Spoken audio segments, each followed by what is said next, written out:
የእግዚአብሔር ስም የተባረከ ይሁን።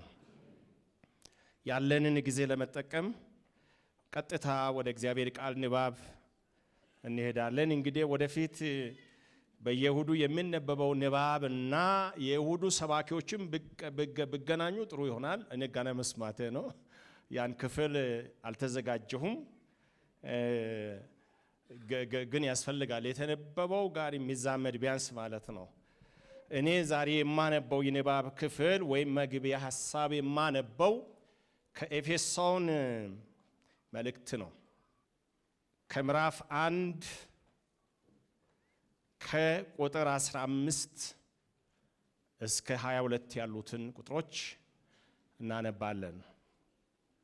ትንሽ ስለምንቆም ማለት ስለምንቀመጥ በኋላ እንደው ለመቀመጥና ለመቆም ያክል ብቻ ሳይሆን ቃሉንም ቆመን ብናነብ ለእግዚአብሔር ቃል ያለን አክብሮት በዚሁ እንገልጻለንና መቆም እንችል እንቆማለን።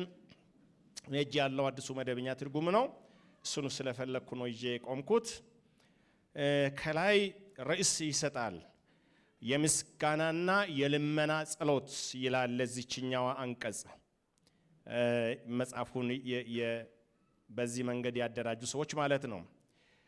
ስለዚህ በጌታ ኢየሱስ ስላላችሁ እምነትና ለቅዱሳንም ሁሉ ስላላችሁ ፍቅር ከሰማሁበት ጊዜ አንስቶ በጸሎቴ እያስታወስኳችሁ ስለናንተ ምስጋና ማቅረብ አላቋረጥኩም። የክብር አባት የሆነውን የጌታችን ኢየሱስ ክርስቶስን አምላክ ይበልጥ እንድታውቁት የጥበብንና የመገለጥን መንፈስ እንዲሰጣችሁ ያለማቋረጥ እጸልያለሁ።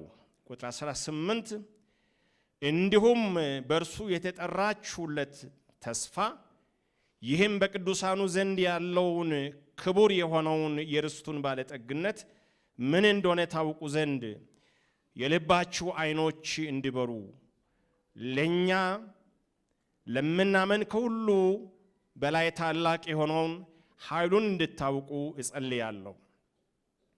ይህም ኃይል እንደርሱ ታላቅ ብርታት አሰራር ክርስቶስን ከሙታን ሲያስነሳውና በሰማያዊ ስፍራ በቀኙ ሲያስቀምጠው የታየው ከግዛትና ከስልጣን ከኃይልና ከጌትነት እንዲሁም በአሁኑ ዘመን ብቻ ሳይሆን በሚመጣው ዘመንም ቢሆን ሊሰየም ከሚቻለው ስም ሁሉ በላይ ነው። እግዚአብሔርም ሁሉን ከእግሩ በታች ያስገዛለት በቤተ ክርስቲያንም በማንኛውም ነገር ላይ ራስ አድርጎ ሾመው። እርሷም ሁሉን ነገር በሁሉ ረገድ የሚሞላባት የእርሱ ሙላቱ የሆነች አካሉ ናትና ይላል። የዛሬውን የትምህርታችንን ወይም የመልእክቱን ርዕስ ከመናገር በፊት እንመለሳለን ብዬ ያንጠለጠልኩት ሐሳብ እንደነበረ እኔ አረሳውም፣ እናንተ ከረሳችሁ ለማስታወስ ነው። በዛኛው ዓመቱ ሳያልቅ አንድ ርዕስ አንስተን ነበረ። አንደኛ ቆሮንቶስ ምዕራፍ 12ን በዋናነት 13ንም ጨምረን ማለት ነው። የብልቶች አንድነት ለአካሉ ግንባታ የሚል ሐሳብ ያለው ከሱ ጋር የሚገናኝ ነገር ስለሆነ እሱን በማስታወስ ብንጀምር መልካም ይመስለኛል። በዚያ ጊዜ ያስቀመጥኩት አረፍተ ነገር ወይም ደግሞ አንድ ሐረግ አለ። በታማኝነት በትጋትና በመንፈስ አንድነት በማገልገል ተልእኮ ተኮር ቅድስትና ክብርት ቤተ ክርስቲያንን ለጌታ ማዘጋጀት የሚል። በዚህ ሐሳብ ዙሪያ ላይ የተነሱ አንኳር ሐሳቦች የመጀመሪያው የብልቶች አንድነት የሚለው ነገር ላይ ጊዜ ወስደናል። የብልቶች አንድነት የሚለውን በዛ በአንደኛ ቆሮንቶስ ውስጥ ያሉትን ሐሳቦችም ለማየት ሞክረናል።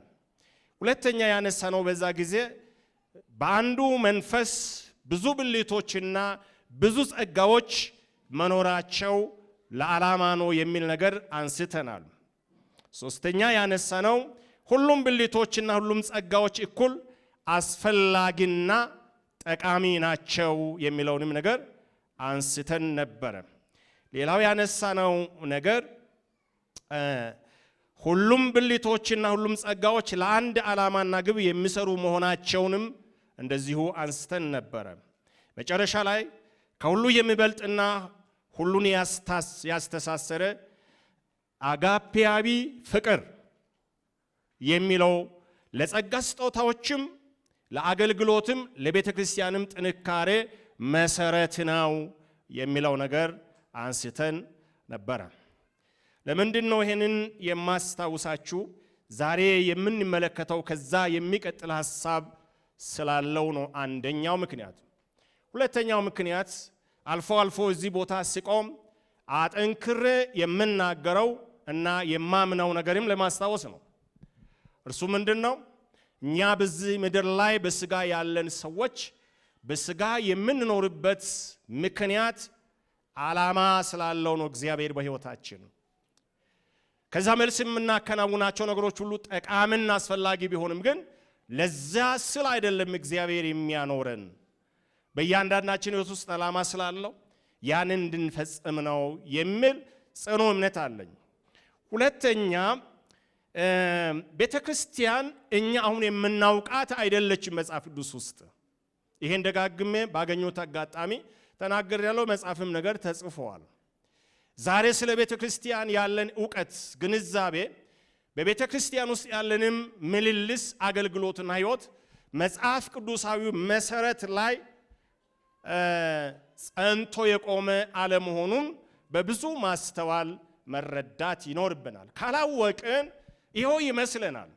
እግዚአብሔር ቃል ስለ ቤተ ክርስቲያን ምን ይላል የሚለው ካልገባን ይሄው ነው ብለን ስለምንወስድ ለቤተ ክርስቲያን እግዚአብሔር ካለው ሐሳብ የወረደ ልንሆን ስለምንችል ይሄ ደግሞ ተገቢ ስላይደለ ማለት ነው።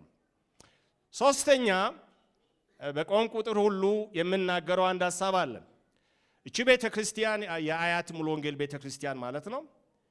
ብቻ ለአብያተ ክርስቲያናት ሞዴል እንድትሆን እግዚአብሔር ይፈልጋል የሚል ጽኑ እምነት አለኝ። ምክንያቶች አሉኝ፣ አልዘረዝርም። አልፎ አልፎም እናገራለሁ። እንደዛ መጽሐፍ ውስጥ አንዱ ሐሳብ ሞዴል ቤተ ክርስቲያን የሚል ነው። አሁን ቤተ ክርስቲያንንና ሌላውን ማህበር መለየት አልተቻለም። ሰዎች አንዳንድ ነገር ለማየት ሲፈልጉ የት እንደሚሄዱ እንኳን ለማወቅ በጣም ተቸግረዋል። ቤተ ክርስቲያንን ከተራው ማህበር መለየት ካልቻልን፣ ቤተ ክርስቲያን የሚመስሉ ነገሮችን የሚደረግበት ሁሉ ቤተ ክርስቲያን ነው ካልን ስለ ቤተ ክርስቲያን ያለን አመለካከት ብቻ ሳይሆን እኛም ራሳችን በዚያ ደረጃ ወርደን ልንጠፋ እንችላለን። ሌላው አሳሳቢው ነገር የት ነው የምትሉት ነገር ሄደን የምናየው የሚሉ ብዙ ቦታዎች ጥያቄዎች ይነሳሉ። እንደዚህ አይነት ቤተ ክርስቲያን አለች ወይ በምድር ላይ? እውነት ነው ወይ የሚሉ ጥያቄዎች ብዙ ቦታ ይነሳሉ። አዎ ብለን አፋችን ሞልተን ለመናገር አንዳንዴ ይቸግረናል። ግን ልበ ወለድ አይደለም። ስለ ቤተ ክርስቲያን የሚባለው ነገር ሁሉ እውነትና እውነት ነው። ያንን ሰዎች መጥቶ እንዲያዩ እዚህ ቦታ ብዙ ጊዜ ተነጋግረናል፣ አሳስበናል እና መልሼም አሳስባለሁ። ጠንካራ ምእመን አላት፣ ቅድም እንደሰማነው ብዙ ምእመን አላት እንደሰማነው ብዙ ጸጋ አለ እንደምናውቀው። ግን እነዚህ ጸጋዎች በሚገባ ተቀናይቶ እንደሱ አይነት አገልግሎት እዚህ ቦታ ኖሮ ሰዎች መጥቶ እንዲማሩ እንዲመለከቱ ያስፈልጋል። ከፓስተር ጋር ይሄን ብዙ ጊዜ አንስተናል፣ ወደፊትም እናነሳለን። ለዚህ የምንችለውን ሁሉ ሁላችንም ማድረግ ይጠበቅብናል። ከዚህ አንጻር ነው እዚህ ቦታ የምንመጣ ዳግም የተወለድን ጌታን የምናውቅ የዳንን ልጆቹ ሁሉ እዚህ ቦታ አስፈላጊዎች ነን፣ ጠቃሚዎች ነን። እግዚአብሔር በሕይወታችን ዓላማ አለ። ያንን ነው እያንዳንዳችን ፈልገን ማግኘት አለብን። ያንን ነው ለቤተ ክርስቲያን በረከት እንዲሆን የመጨረሻውን ማድረግ ያለብን ማለት ነው። የቀረንን ትርፉን አይደለም። የመጨረሻውን ለቤተ ክርስቲያን ላደርጋት የሚገባው ነገር ካለ በስጋ በሕይወት እያለው ማድረግ ይጠበቅብኛል። ታዲያ እሷ ማናት የሚለውን ዛሬ ጥቂት አነሳና ግን በአጠቃላይ ከዛ አንጻር ያሉትን ጥቂት ነገሮች አንስተን የዛሬው መልእክት እንደመድማለን። ጥቂት ጊዜ ወስዳለሁ። ትንሽ ሰዓት ሄዷል፣ ግን ቢሆንም የሚቻለውን አድርገህ ሰዓቱ ሳልፍ ማለት ነው።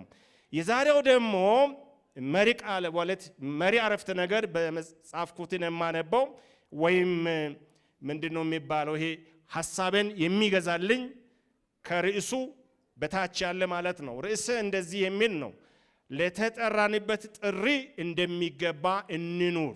የዛሬ ርዕሳችን እሱ ነው። የዛሬ ርዕስ ሐሳብ የተወሰደው ከኤፌሶን ምዕራፍ 4 ቁጥር 1 ነው። በኋላ እንመለሳለን። ይህ እንደተጠበቀ ሆኖ ግን የኤፌሶን ዓላማ መልእክቱ ዓላማ የያዘ ሐሳብ ነው ማነበው። ቤተክርስቲያን በክርስቶስ ኢየሱስ ሞትና ትንሣኤ እደግመዋለሁ፣ ቤተክርስቲያን በክርስቶስ ኢየሱስ ሞትና ትንሣኤ በከበረ ስፍራ የመቀመጥ ዕድል በተሰጣቸው ቅዱሳን በመታነጽ የተልእኮ ሕይወት መኖር ይጠበቅባታል። መነሻው የተሰጣትን ያንን ታላቅ ሕይወት ማሰብ ነው። መጽሐፉ ይሄንን በጣም ብዙ ቦታ ይናገራል። እነዚህን ሁሉ ዝርዝር ዛሬ ልናይ አንችልም። ግን እዚህ መጽሐፍ ላይ በተደጋጋሚ የተጠቀሰው አንድ ቃል አለ፣ በሰማያዊ ስፍራ የሚል። ክብር ለእግዚአብሔር ይሁን። ይሄንን ገና ሲጀምር ምዕራፍ 1 ቁጥር 3 ላይ ነው የሚጀምረው። እግዚአብሔር በመንፈሳዊ በረከት በሰማያዊ ስፍራ ባርኮናል ብሎ ነው የሚጀምረው።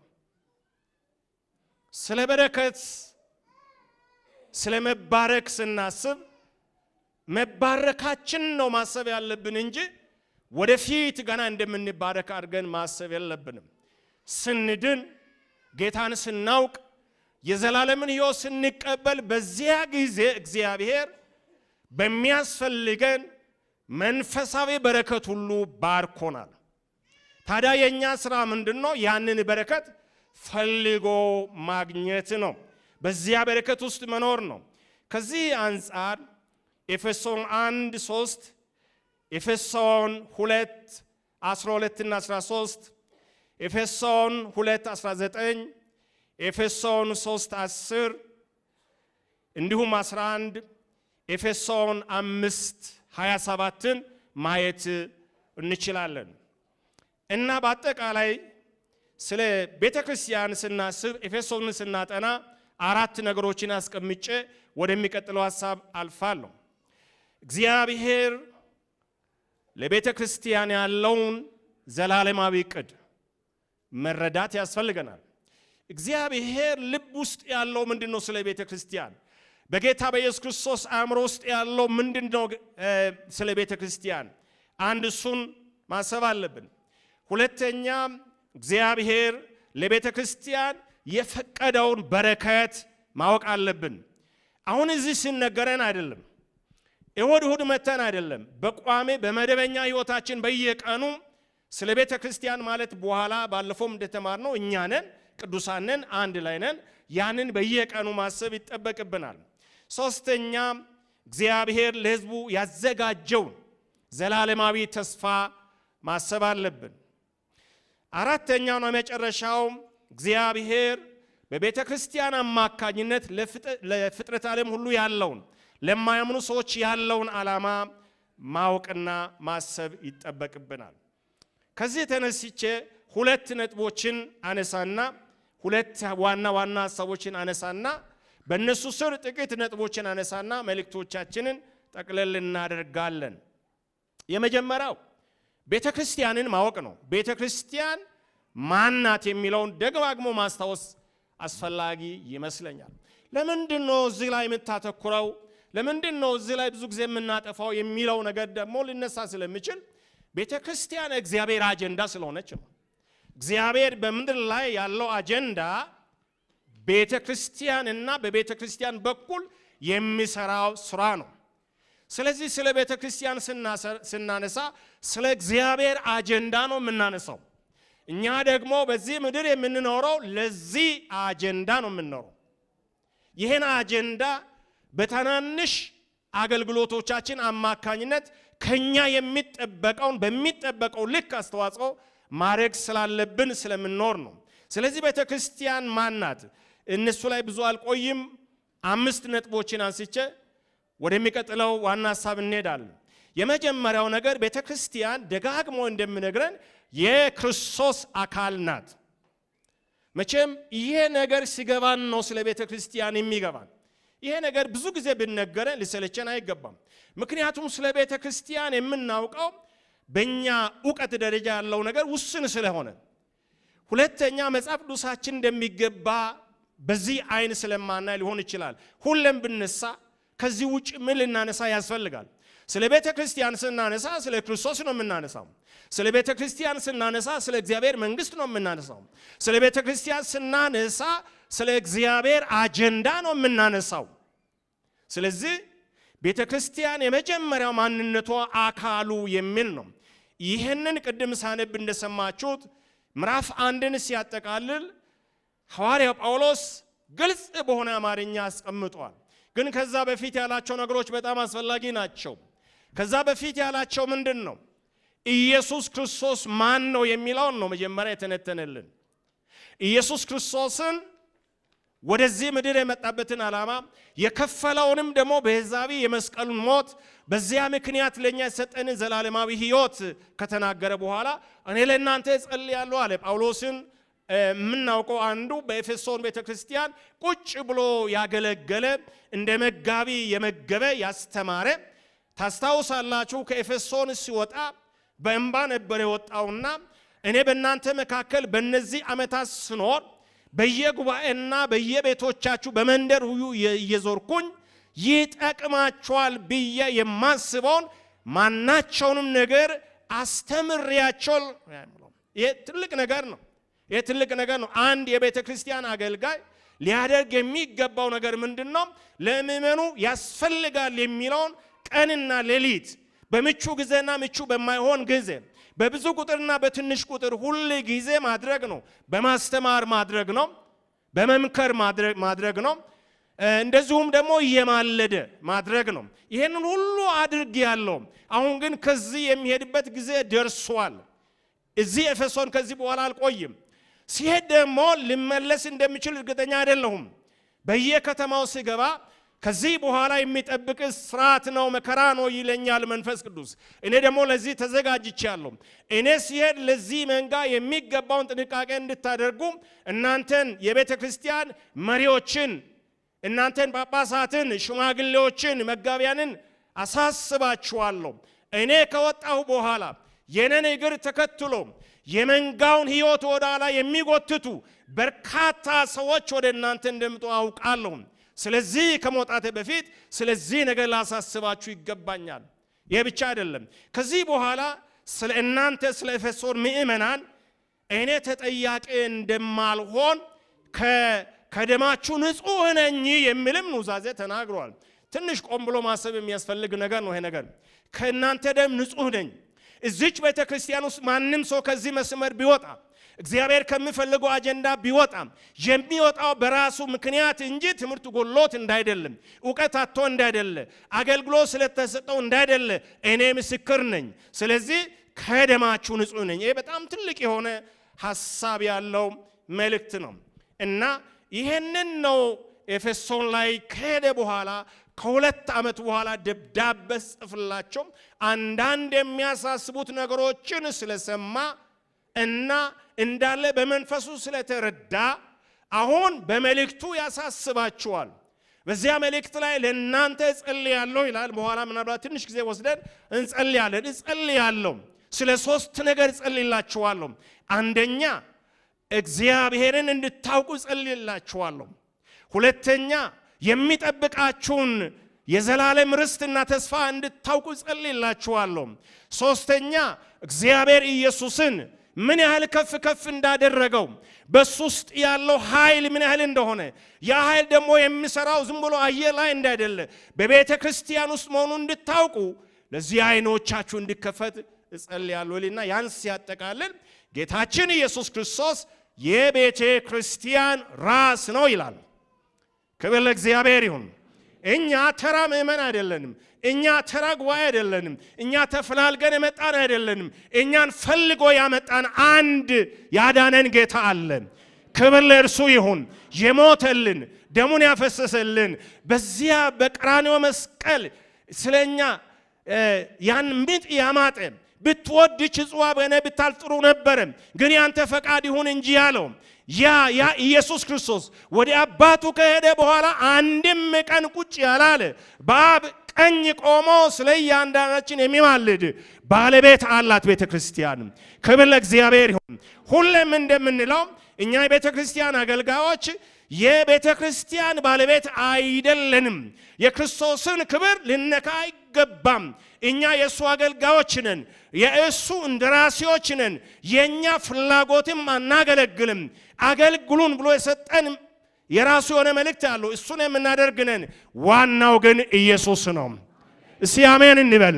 የዚህች ቤተክርስቲያን ራስ ማን ነው? የሙሉ ወንጌል ቤተክርስቲያን ራስ ማን ነው ከተባለ በአጋጣሚ ፕሬዝዳንታችን እዚህ ያለ ወንድማችን ላኮ በጣም የምንወደው በጣም ቅን ጌታን የሚወድ ወንድም ላኮ የቤተክርስቲያናችን ፕሬዝዳንት ነው፣ ግን ባለቤት አይደለም። ቤተክርስቲያኒቱን የሚጠብቅ ማን ነው? አገልጋዮቿን የሚጠብቅ ማን ነው? የበጎቹ እረኛ የሆነው እሱ። ክብር ለእግዚአብሔር እናምጣ።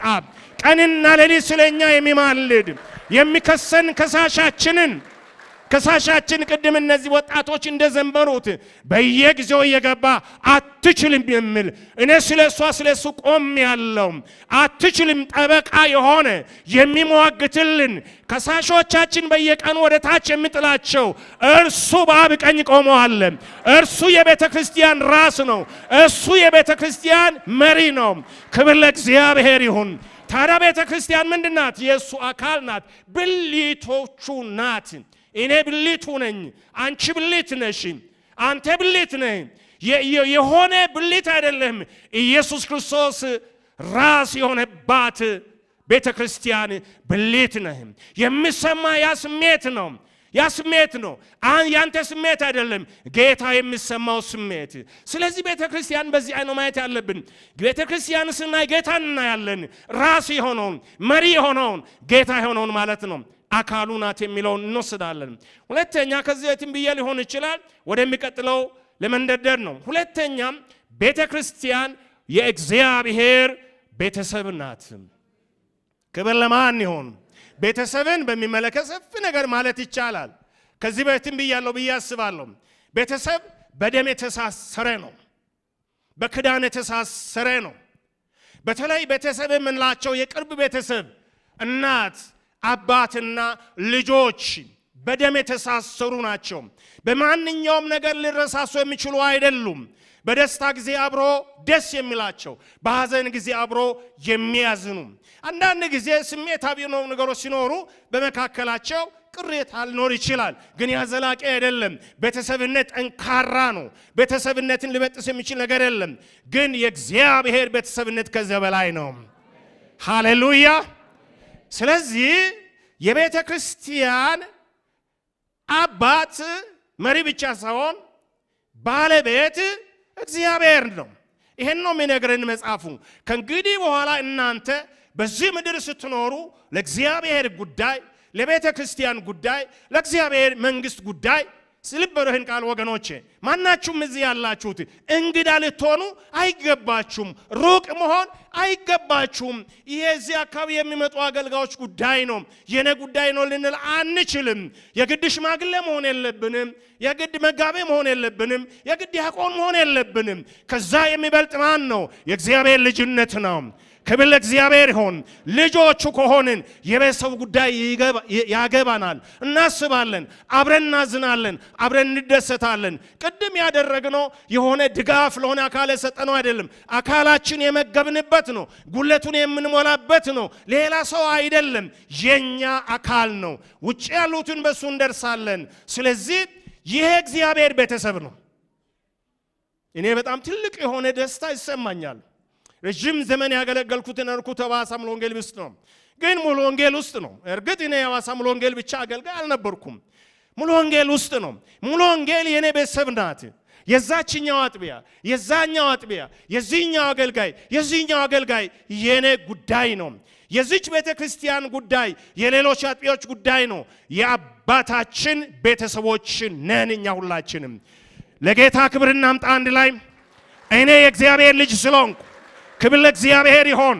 እግዚአብሔር አባታችን ስለሆነ እንኳን ቤተሰብ አባል አረከኝ፣ እንኳን ከነሱ አንዱ ቆጠርከኝ ብለን በዚህ ደስታ ልሰማን ደግሞም ቤተሰብነት እንድሰማን ያስፈልጋል። እዚህ ስትመጡ ቀና እንድትሉ ያስፈልጋል።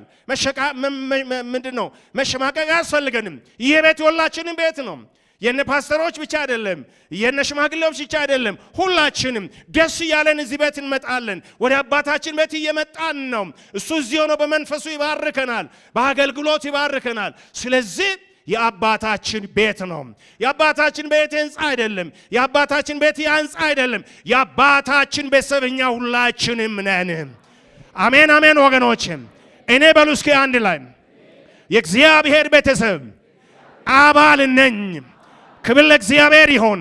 እግዚአብሔር ደግሞ አባቴ ነው ብንበል አንድ ላይ ይሄ አባታችን ይመግበናል፣ ይንከባከበናል፣ ይጠብቀናል፣ ያሰማራናል፣ ያስገባናል፣ ያስወጣናል። ሰዎች ጊዜ ላይኖራቸው፣ ሰዎች አቅም ሊያንሳቸው ይችላል። አቅም የማያንሰው ጊዜ የማያጥረው በየቤታችን የሚገባ እግዚአብሔር እሱ አባታችን። ሃሌሉያ ክብር ለጌታ ይሁን። ሁለተኛው ቤተክርስቲያን ስናስብ ቤተክርስቲያን የእግዚአብሔር መኖሪያ ናት። ነገም ተመልሸን ብናገኘ በጣም ደስ ይለኛል። አያልቅብኝም፣ አይሰለችኝ። ቤተክርስቲያን የእግዚአብሔር መኖሪያ ናት። የእግዚአብሔር ቤተ መቅደስ ናት። መንፈሱ የሚያርፍበት ጉባኤ ነው። መንፈሱ መጥቶ ሊል የሚፈልገውን የሚልበት፣ ማጽናናት ሲፈልግ የሚያጽናና፣ መምከር ሲፈልግ የሚመክርበት፣ መገሰጽ ሲፈልግ የሚገስጽበት የእግዚአብሔር መኖሪያ ነን። እኛ በግላችን እግዚአብሔር በእኛ ውስጥ እንደሚኖር በመንፈሱ እናውቃለን። በጋራ ስናስብ እንደ አጥቢያ ቤተ ክርስቲያን ይሄ ጉባኤ የእግዚአብሔር መኖሪያ ቤት ነው። አሜን አሜን ወገኖችም፣ አሜን አሜን ወገኖችም። ቤታችን እግዚአብሔር አለ። እዚህ ስንመጣ እግዚአብሔር አለ። ቤቱ ከሆነ እግዚአብሔር ደስ ብሎት መኖር አለበት። ቤቱ ከሆነ እግዚአብሔር እየከበረ መኖር አለበት። ብሉይ ኪዳን ያለውን ታውቃላችሁ። አባት ከሆንኩ መከበረ የት አለ? ጌታ ከሆንኩ ብሎ ይናገራል። እስራኤል ሲወቅስ እንዲህ አይነት አምላክ እንድኖር አንፈልግም። እያዘነብን እንድኖር አንፈልግም። እንዴት እንደዚህ ይኖራሉ? እንዴት እንደዚህ ይተሳሰባሉ? እንዴት እንደዚህ ይገፋፋሉ? እንዴት እንደዚህ ይመላለሳሉ? የሚል አባት ኖረን አንፈልግም። በእናንተ ደስ ብሎኛል የሚል አምላክ እንደሆነ እንፈልጋለን። አሜን ወገኖቼ። አምላካችን ጎያችን መካከል ሲመላለስ መጽናናት ይሆንልናል፣ ደስታ ይሆንልናል። አሜን ወገኖቼ። ባርኮት ይሆንልናል። ዘምረን ብቻ ለምንባረከው አባታችንን ስንዳሰው በመንፈሱ እሱ ስነካን ደስ ብሎ ነው ቤታችን እንሄዳለን። አራተኛም ቶሎ የሚለው ሰዓቱን ለመሻማት ነው። ከዚህ በፊት የዚህን ሐሳብ ላይ ተነጋግረን ቢሆንም ለማሰር ያክል ማለት ነው። ቤተክርስቲያን ቅድስት ክብርትና ንጽሕት የኢየሱስ ክርስቶስ ሙሽሪት ወይም ሚስት ናት። በዛ ህይወት ያለፍን አለን፣ ወደፊት የምንመጣለን። በስርዓት በሆነ መንገድ ትዳር የመሰረትን ከመጋባታችን በፊት በትዳር ህይወት ውስጥ ለመግባት ስንል የነበረንን በተሳሰብ መፈላለግ ዛሬ ማለዳን እያስታወስኩ ነበር። ወደ 28 ዓመት ወደ ኋላ ተጉዤ የነን ቤተሰብ ከባለቤቴ ጋር የነበረንን በዛ ጊዜ ስንሳሰብ የነበረበትን 4 ዓመት ተጫጭተን እኔ ትምህርት ቤት ሲሄድ እሷ ወደ ስራ ዓለም ስትሄድ ያሳለፍንበትን የዚያ ጊዜ ሞባይሎች አልነበሩም። እዚያ ጊዜ ደብዳቤ ብቻ ነው የሚጻፈው። ካልሆነ የሆነ ሱቅ ሄዳችሁ ስልክ መደወል ይቻል ይሆናል። ግን ትልቅ የሆነ ጉጉት፣ ትልቅ የሆነ ናፍቆት በሷም በኔም መካከል ነበር። ስንፈላለግ ነበር። የሚሰማን ስንተሳሰብ ደስታ ነበር። ስንራራቅ ይሆናል አይደለም የሚከፋን ነበር። ከዛ በኋላ ትዳር ውስጥ እነዚህን ዓመታት ስናሳልፍ ያ ነገር ወደ አእምሮ ይመጣል ወገኖቼ። ቤተክርስቲያን የክርስቶስ ሙሽሪት ናት ብሎ መጽሐፉ ሲናገር በእውነት ምን ማለት እንደሆነ ማሰብ ይኖርብናል። እሱ ነው በጣም ከሁሉ በላይ ልናስብ የሚገባው። ምን አይነት ሚስት ነው የሚፈልገው? ቃሉ ግልጽ ያደርጋል። ነቀፌታ የሌለበት፣ የፊት መጨማደድ የሌለበት፣ ሐዘን የሌለባት፣ ደግሞ ቅድስት የሆነች ደግሞም ክብርት የሆነች ቤተክርስቲያን። አይ እንደምንም ትሁን ብቻ የሆነ ነገር ለብሳም ቢሆን ትምጣና እንጋባ አይደለም የሚለው ቃሉ እንደሚነግረን ራዕይ 19 ስናነብ ደስ ይበላችሁ ሃሌሉያ በሉ ሚስቲቱ ራሷን ስላዘጋጀች የበርጉም ሰርግ ስለደረሰ ሐሴት እናድርግ እግዚአብሔርንም እናመስግን ይልና ቀጥሎ ምን ይላል? ሙሽሪቱ ቀጭን የተልባ እግር ልብስ የለበሰች ያጌጠች ታስባላችሁ ወገኖች። አሁን ሙሽሮች በዚህ ዘመን ለሰርጋቸው ሲዘጋጁ መናገር ከምንችለው በላይ ነው። ግን ሰማያዊው ሰርግ ደግሞ ሲደርስ አዘጋጆቹ የሰው ልጆች ያልሆኑት የሰማይ አምላክ የሚያዘጋጀው ሰርግ ዝም ብሎ ተራ የሆነ ሰርግ የምንመስላችኋል? የሆነ ነገር ለብሰን እንወጣለን፣ የሆነ ቦታ ሄደን እንወጣለን አይደለም። መላእክት ሁሉ ከቦታቸው ይነቃነቃሉ። ሙሽራው ከዙፋኑ ይነሳል። ሙሽሪት ደግሞ ራሷን ታዘጋጃለች እና በአየር ላይ ባሏ የሆነውን ሙሽራ ክርስቶስን ስትገናኝ በዚያ ታላቅ ደስታ ይሆናል። እኔ ያንን ቀን ማየት በጣም እናፍቃለሁ። ቃሉ በጣም ይገባኛል፣ ግን ገና ማለት አላየሁትም፣ ኤክስፒሪየንስ አላረኩትም። ምን አይነት ቀን ይሆናል ያ ቀን? ምን አይነት ሰርግ ይሆናል ያ ሰርግ? ምን አይነት ስርዓት ይሆናል በዚያ ጊዜ?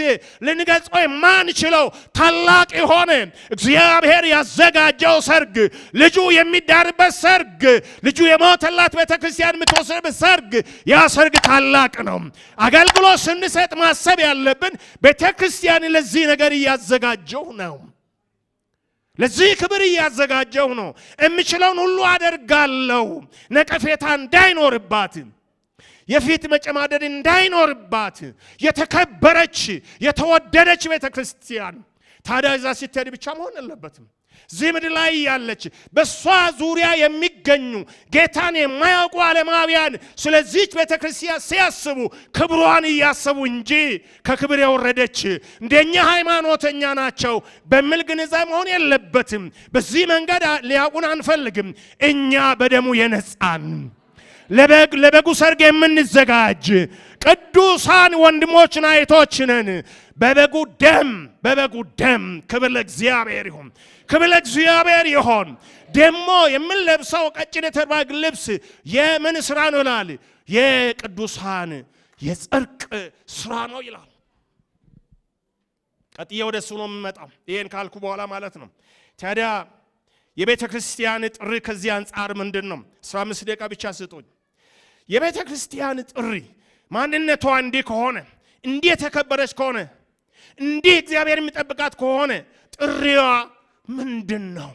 ምን እንድትሆን ጌታ ይጠብቃታል? በዚህም ስር 4 ነጥቦችን ወይም 3 አድርጌ ጨምቄ ተናግሬ ወደ ማጠቃለያው መሄድ ይኖርብኛል። ሰፋፊ ሐሳቦች ቢሆኑም የመጀመሪያው ነገር ቃሉ እንደምናገረው ለጌታ የሚገባውን ሕይወት የምትኖር ቤተክርስቲያን እንደሆነ ተጠርታለች።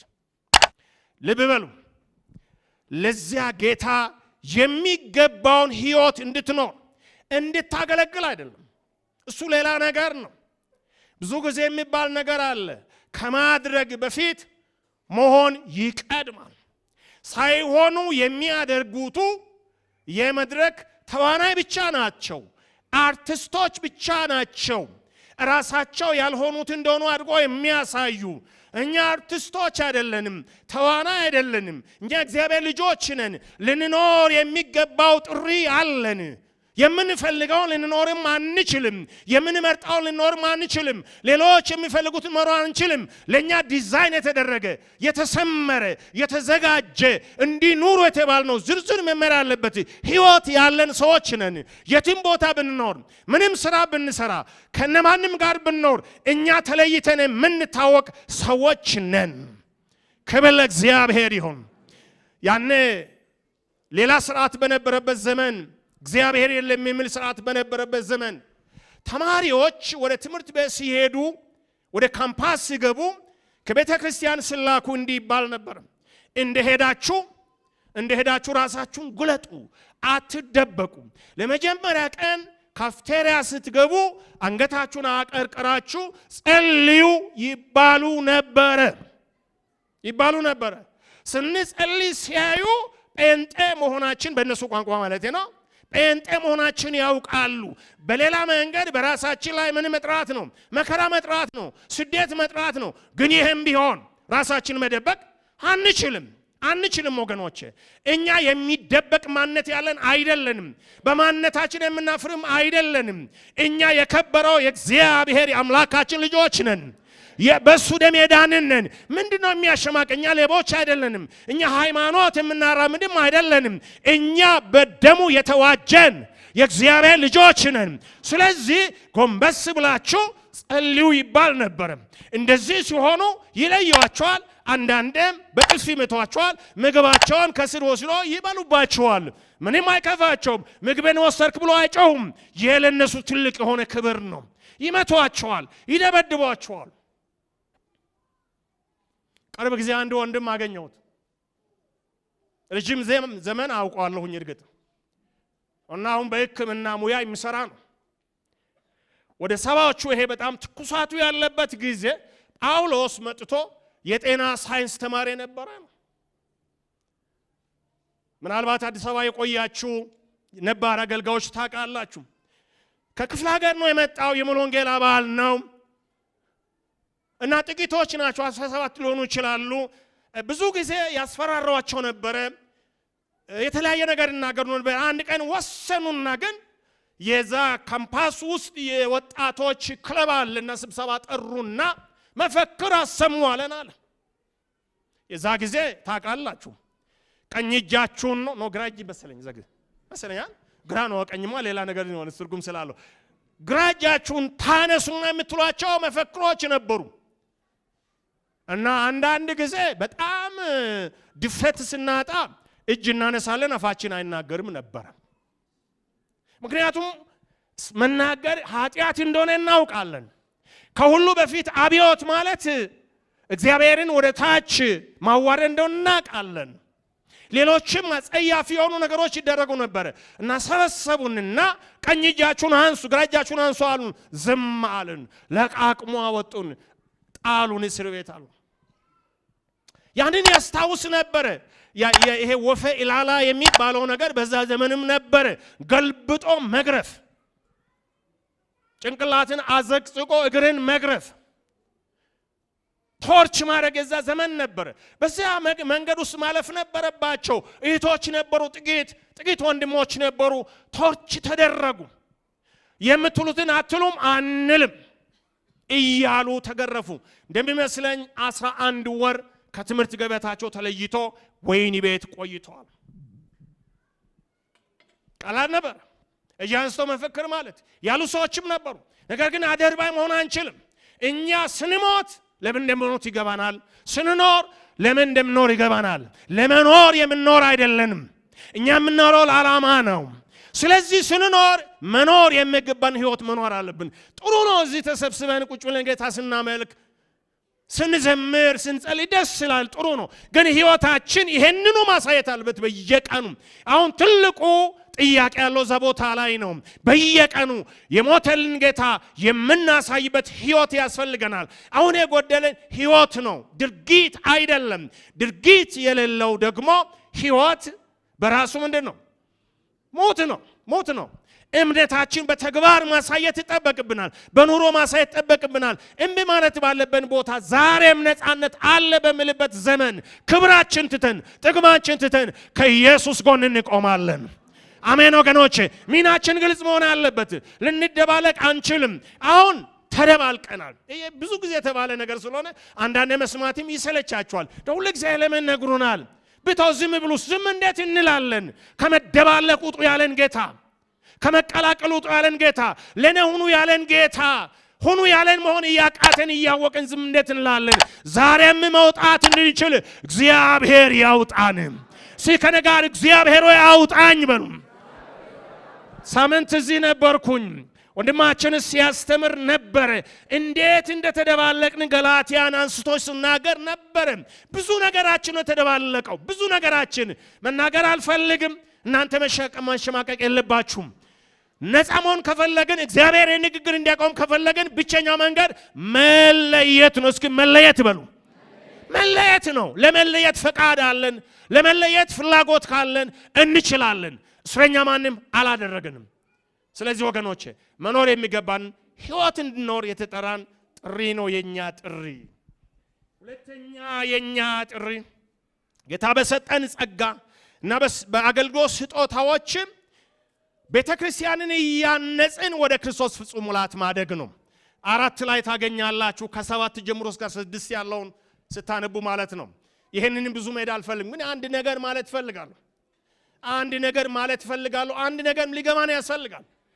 ሁላችንም የእግዚአብሔር ልጅ እንድናውቅ በእርሱ ባለው ደግሞ እምነት እንድንጸና ሁላችንም ደግሞ በዛ ዕውቀትና እውነት ወደ ክርስቶስ ኢየሱስ ፍጹም ሙላት እንድንደርስ ነው እግዚአብሔር የጠራን።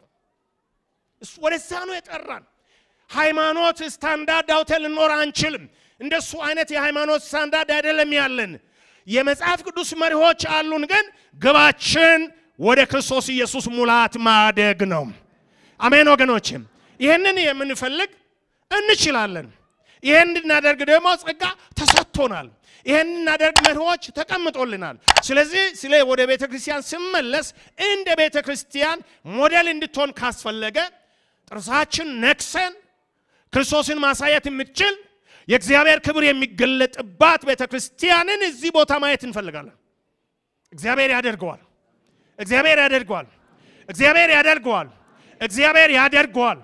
አሜን አትሉም ወገኖች? እግዚአብሔር ያደርገዋል። የክርስቶስ ሙላት የሚገለጥባት ቅድም ስናነብ እንደሰማችሁት እርሷም ኢየሱስ ክርስቶስ ሁሉ በሁሉ የሚሆንባት በሁሉ ነገር በእርሱ የተሞላች። እኛ በቁሳቁስ ልንሞላ እንችላለን፣ ግን አይጠቅመንም። ጥሩ በሆኑ ዕቃዎች ልንሞላ እንችላለን፣ ግን አይጠቅመንም። በጥሩ ስሞች ልንሞላ እንችላለን፣ አይጠቅመንም፣ አያሻግረንም። የሚያሻግረን እዚህም ሆነ እዚያ በኢየሱስ ክርስቶስ መሞላት ነው። ይሄ ጉባኤ በኢየሱስ ክርስቶስ የተሞላ እንዲሆን፣ በነፍስ ወከፍ እንዲሆን፣ ቤታችን ኢየሱስ ክርስቶስ በሙላት እንዲመላለስ እንድናየው፣ እየከበረ በሕይወታችን እየከበረ በኑሮች እንድናየው፣ በልጆቻችን ሕይወት ኢየሱስ የተከበረ እንድናየው። በቀላሉ ይመጣል አይመጣም፣ ግን ደግሞ ይሆናል። አሜን ነው። ኢየሱስ ክርስቶስ በሕይወታችን በሙላት ይገለጥ። እስከ ነገር ይሄን በሉ። ጌታ ኢየሱስ ሆይ ሕይወቴ ሁሉ በሁሉ በአንተ የተሞላ ይሁን። እግዚአብሔር ሆይ ቤተክርስቲያናችን እቺ የአያት አጥቢያ በሉ የአያት አጥቢያ በአንተ ማንነት የተሞላች ትሆን። ስንመጣ አንተን እንድናይ እንፈልጋለን። እርስ በርስ ያይተን እርስ በርስ ሰላም ተባብለን እርስ በርስ አምልከን ብቻ መዳን እንፈልግም። ኢየሱስን ሻቶራ ማጋላዲያ የናዝሬቱን ኢየሱስን ሃሌሉያ አይናችን ሳንጨፍን ወይም ጨፍነን ኢየሱስን አይቼ መጣው ልንል ያስፈልጋል። እሁድ መጣው፣ መዝሙር ሰምቼ መጣው፣ ስብከት ሰማው፣ ጥሩ ነው። ከዛ ያለፈ ዓላማ የናዝሬቱ ኢየሱስ ሃሌሉያ ከሙታት እንደተነሳው በአብ ቀኝ ያለው ስለኛ የሚማልደውን ሃሌሉያ በዚህ ሰዓት ያ የክብር ጌታ ያ በአብ ቀኝ ያለው ጌታ በእኔና በእናንተ ሕይወት በሙላት ሲገለጥ ማየት እንፈልጋለን። የቤት በእግዚአብሔር ክብር እንዲሞላ፣ እዛ ስንገባ እግዚአብሔር ክብር እንዲሞላ፣ ግድግዳውን አይደለም እኛን ሲሞላን ወደ ኋላ መሄድ አንፈልግም። ወደ ኋላ መንሸራተት አንፈልግም። ሙሉ ወንጌል ስትወለድ ስታድግ ታሪኳ ላይ ያለው ነገር ምንድነው? ፕሮቶኮል አይደለም፣ ውጫዊ የሆኑ ነገሮች አይደሉም። ያስፈልጓት ይሆናል፣ ግን መገለጫው አልነበሩም። ህንጻም አልነበራትም፣ ግን ታወቅ ነበር። ጠላቶቿ ያውቋታል፣ ወዳጆቿ ያውቃታል። ሙሉ ወንጌል በእሳት የተጠመቀች ሻቶራ ማጋላዲያ ባለፈው ሳምንት የናገር ነበር ያወጣት በእሳት የተጠመቀች በልሳን የምናገሩ ዛሬ ያያቸው የእርጅናችን የመጨረሻው ምልክት በልሳን የማይጸልይ ሽማግሌ መሆን ይችላል ማለት ጀምረናል። በልሳን የማይጸልይ መጋቢ ሊሆን ይችላል ማለት ጀምረናል። ዶክትሪኑ ከየት እንደመጣ አላውቅም። መጽሐፍ ቅዱሳዊ ግን አይደለም፣ እምነቷም አይደለም። ቤተክርስቲያኒቱ አገልጋዮቿ መንፈስ ቅዱስ የነካቸው አሜን አትሉም ወገኖች? አሜን አትሉም ወገኖች? ባለፈው ሳምንት ይባል ነበር፣ ወንድማችን እናገር ነበር። እዚህ ቆመን አገልጋዮች ምን የለብንም። ሳምንት ሁሉ ለብሰን የመጣ ነው የአእምሮ የአካል የድርጊት ቆሻሻ እዚህ መተንወድ አራከን ሰኞ እዛ መመለስ የለብንም። የእግዚአብሔር እሳት በዚህ ጉባኤ ላይ ይለፍ። እንደገና የእግዚአብሔር እሳት በእኛ ሕይወት ይለፍ። በመንፈስ ቅዱስ የተሞላች በጸጋ ስጦታ የምትታወቅ በልሳን የምትጸልይ አላጎደላትም፣ አከበራት እንጂ አላጎደላትም። ዛሬም እሱን ወደ ቦታው መመለስ አለብን። ናዝሬት ነበርኩኝ ከአንድ ሁለት ቀን በፊት ከአገልጋዮች ጋር ነበርን። አንድ ወጣት ልጅ አማርኛ እንኳን መናገር የማይችል በትርጉም ስላለን ቦታ ሲናገር የተናገረው ነገር አስደንጋጭ ነው። የሰማናት ቤተክርስቲያን፣ የምናውቃት ቤተክርስቲያን፣ አባቶቻችን ነገሩ ቤተክርስቲያን ዛሬ መድረኮቻችን ላይ እንኳን ምድን ሰው እስከማይኖር ድረስ መንፈስ ቅዱስ የማይሰራባት ሆና ስታይ ለማለት አይደለም፣ ለምን ነቀፌታ አይደል፣ ቁጭት ይመስለኛል። እኔን የሚያናገረኝ ቁጭት እንጂ ነቀፌታ አይደለም። ማንን ነቅፋለሁ? ራስን አልነቅፍም፣ ግን ቁጭት አለ። እኔ በሕይወቴ ያየሁት፣ እኔ በአገልግሎቴ ያየሁት ቤተክርስቲያኒቱ ጠርታ የምትሄድበት በሰዓት ውስጥ ያለፈችበት ዛሬ ግን የተደባለቀችበት ያን የሚያጠራ እግዚአብሔር እሳት እንደገና እንላል እያጠራ ወደ ክብር የሚወስደን የእግዚአብሔር እሳት።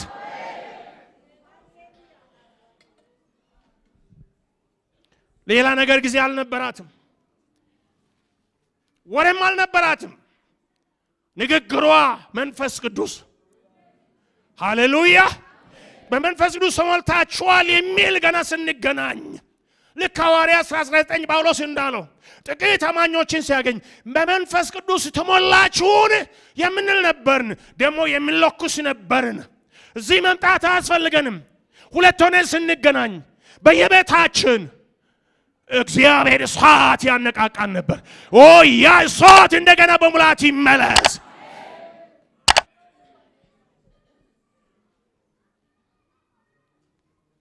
መጨረሻው ብዬ ልጨርስ። ሁለቱን እዛ ጠቅልዬ ሶስተኛው ይሄ ምዕራፍ 4 ከ17 እስከ 31 ምናልባትም እስከ ምዕራፍ 5 ያለውን ስትሄዱ አንድ ኃይለ ቃል አለ። እሱን ይዘን መሄድ ይጠበቅብናል። እሱ ላይ ጸልየን እንጨርሳለን። ሌሎች እንደዚህ ናቸው። እናንተም እንደዚህ ነበራችሁ ከጌታ በፊት። እናንተ ግን ክርስቶስ እንደዚህ ያላወቃችሁትም፣ እንዲህም አልነበረም በእናንተ መካከል። ክርስቶስ እንደዚህ ነበር፣ እናንተም እንደዚህ ነበራችሁ። ዛሬ ግን እንደዚህ አይደላችሁም። ስለዚህ እነዚህን አስወግዱና አሁን እንፈልጋት ቃል በአእምሮአችሁ መታደስ። ሃሌሉያ! እኔ በነገራችን ላይ በዚህ በጥንካሬ አምናለሁ። ለውጥ የሚመጣው እዚህ ጋር ነው። እኛ ማለት እዚህ የምናስበው ነገር ነው። ስናስብ ታዲያ አልፎ አይደለም። የህይወታችን ዋና ጉዳይ የሆነ ነገር እኛን የሚመራን፣ እኛን የሚነዳን፣ እኛን የሚያንቀሳቅስ እዚህ የተቀመጠው እዚህ የምናስበው ነገር ነው እኛን የሚገልጽልን።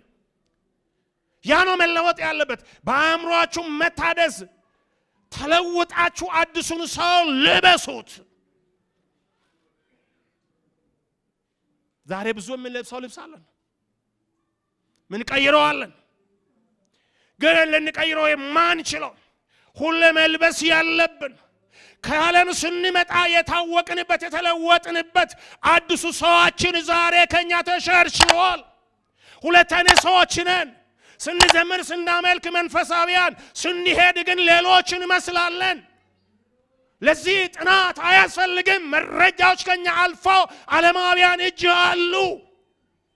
በዚህ አያውቁንም፣ በጸጋ አያውቁንም፣ በለውጥ አያውቁንም፣ ከነሱ በመለየት አያውቁንም። ተለባልቀናል። ታዲያ ጳውሎስ ያገለገላቸው ቅድም ያልኳቸውን ምእመናን ይሄ መልእክት ምን ይላል? በአእምሯችሁ መታደስ ተለወጡ። በአእምሮ ሹመት ተለወጡ። ወገኖች በዚህ ነው የምንጨርሰው። ዛሬ አእምሮአችን ብዙ ነገር ይዟል። ብዙ ነገር እናስባለን። ማሰብ ብቻ ብዙ ነገር ቁጭ ብሏል። በቋምነት ቁጭ ብሏል። መዘርዘር አልፈልግም። እንዴት ነው ከዛ ሽፍት የምናደርገው? ወደዛ ወደ ሰማያዊ፣ ወደዛ ወደ መንፈሳዊው፣ ወደዛ እግዚአብሔር ወደ ፈለገው አዲሱ ሰው የሆንበት ዝርዝር ጥቅሶች ጋር መሄድ አልችልም። አዲሱ ሰው የሚገኘው በክርስቶስ ብቻ ነው። ኢቭን በትምህርት አይገኝም። 24 ሰዓት ብናስተምር በሱ ብቻ አይገኝም። አዲሱን ሕይወት የሚሰጥ የናዝሬቱ ኢየሱስ ነው። ሃሌሉያ። ጳውሎስ ስለዚህ ነው የሚጸልየው። ያንን እንድታውቁ በዛ እንድትሞሉ ጸልያለሁኝ ይላል። ጊዜ ከዚህ በላይ መውሰድ አልችልም። ነገር ግን ሁለት ነገር ተናግሬ መጨረስ ይኖርብኛል። አንደኛ ያቋም ሰዎች ሆነን እየድን ካለንበት መንገድ እንመለስ። እኔ መመለስ አያስፈልገኝም እየርኩ ያለበት መንገድ ልክ ነው የሚል ሰው ካለ ለሱና ለእግዚአብሔር ተዋለሁ። ግን በእኔ እምነት አውቀንም ሳናቅም ተንሸራተናል። ከመነሻ መስመራችን ወጥተናል። አሁን እኛ የሚያስፈልገን ወደ መስመራችን ውስጥ መግባት ነው። የዚያ ጊዜ እግዚአብሔር እጅ ትመጣለች። ስለዚህ ወደ ህይወታችን መገለጫ ወደ ሆኑቱ ወደ መንፈሳዊ ሴቶቻችን መመለስ አለብን። መምጣት አለባቸው እነሱ ወደ ቦታቸው። መቼም ይስማማሉ ብዬ አስባለሁ። ፓስተር ከሞነ ኤርሚያስ ብቻ አይደለም ፓስተር ላኮም ይስማማል ብዬ አምናለሁ። ቤተክርስቲያናችን ነቅሳ የምታወጣቸውና ወደ ቦታ መመለስ ያለባቸው ሴቶች አሉ። የምናውቃቸው የተማርነው ብቻ ሳይሆን የምናውቃቸው እነሱ ወደ ቦታ መመለስ አለበት። ይሄንን ጌታ መጥቶ እስኪወስደኝ ድረስ አላቋርጥም፣ ወይም ደግሞ ተለውጦ እስካይደርስ። ለውጡ ግን ቅርብ ይመስለኛል። በጣም ሩቅ አይመስለኝም። እግዚአብሔር የጀመራቸው ነገሮች አሉ። በየቦታው የሚያናግራቸው፣ በየቦታው የሚያንበረክካቸው፣ በየቦታው የሚያለቅሱ ጌታ ሆይ እንዴት እንደዚህ ሆነ የሚሉ ስላሉ በጣም ያቀረበ ይመስለኛል። ግን እንዳያመልጠን እግዚአብሔር ወደዚያ ወደ መንፈሳዊ ታድሶ ያስገባን። ቀኝ እጃችሁን አንሱና በዚህ ጸሎት እንጨርሳለን። ጌታ እግዚአብሔር ሆይ እንላለን። ስንቆም ወገኖች መቆም ከቻላችሁ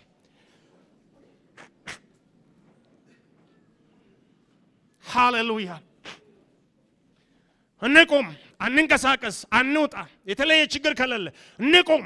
ቀኝ እጃችንና ሰውላችን ይህን ጸሎት እግዚአብሔር በዙፋን ሆኖ ይሰማል። እግዚአብሔር በሰማይ ሆኖ እነዚህን እጆች ያያል። በእነዚህ ጸሎቶች ላይ እግዚአብሔር ይቆማል፣ እርምጃ ይወስዳል። እግዚአብሔር ሆይ እንላለን። የጣልኳቸው ያንተ ጉዳዮች ወደ ሕይወት እንዲመለሱ እፈልጋለሁ። ጌታ እግዚአብሔር ሆይ እፈልጋለሁ።